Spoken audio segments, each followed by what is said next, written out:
పవన్ కళ్యాణ్కి పైసా ప్రయోజనం లేదు కానీ ఇద్దరితో పెద్ద తలనొప్పి ఉండేది. హరిరామ జోగయ్య వల్ల జనసేనకు 4 మనుషులు ఏమైనా వచ్చారా? ముద్రగడ పద్మనాభం వల్ల 4 ఓట్లు ఏమైనా వచ్చినాయా? లేదే.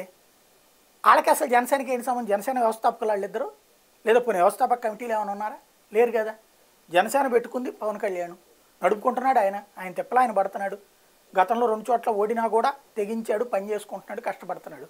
అట్లాంటప్పుడు అదేదో పక్కింటోడు ఎట్టుండాలో మనం డిసైడ్ చేస్తున్నట్టు పవన్ కళ్యాణ్ ఎట్టుండాలో వీళ్ళిద్దరు డిసైడ్ చేయడం. ఇన్ని సీట్లు అడుగు, అట్లడుగు, ముఖ్యమంత్రి అడుగు, ఎట్లడుగు అన్నట్టు. అలాగని వీళ్ళ వలన ఏమన్నా 4 ఓట్లు తెప్పించి పెట్టగలరా? ఆ సీన్ ఉంటే వాళ్ళే పోటీ చేసి వెళ్తురు కదా. వాళ్ళ నియోజకవర్గాలు వాళ్ళు పోటీ చేసి గెలవడం చేత కాకుండా చాలా రోజుల నుండి కుల పెద్దలు అనేటువంటి ఒక ముద్ర వేసుకుని ఆడ కూర్చుంటున్నారు తప్పించి గెలుస్తున్నది ఏం లేదు.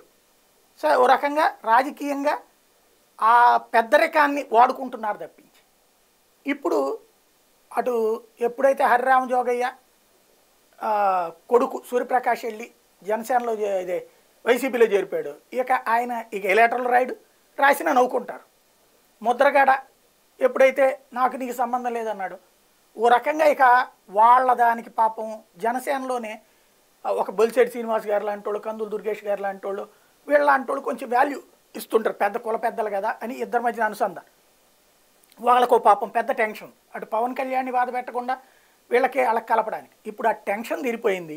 పవన్ కళ్యాణ్ కూడా రోజు వీళ్ళేదో మాట్లాడితే సోషల్ మీడియాలో దాని గురించి పాపం ఈయనకి పంపించేది, ఈ గోలంతా వదిలిపోయింది. గెలవడమా 24లో 24 గెలవడమా, ఎన్ని గెలుస్తాడని ఆయన చూసుకుంటాడు. ముందైతే ఈ చెవులో జోరీగా వరం తగ్గిపోయింది.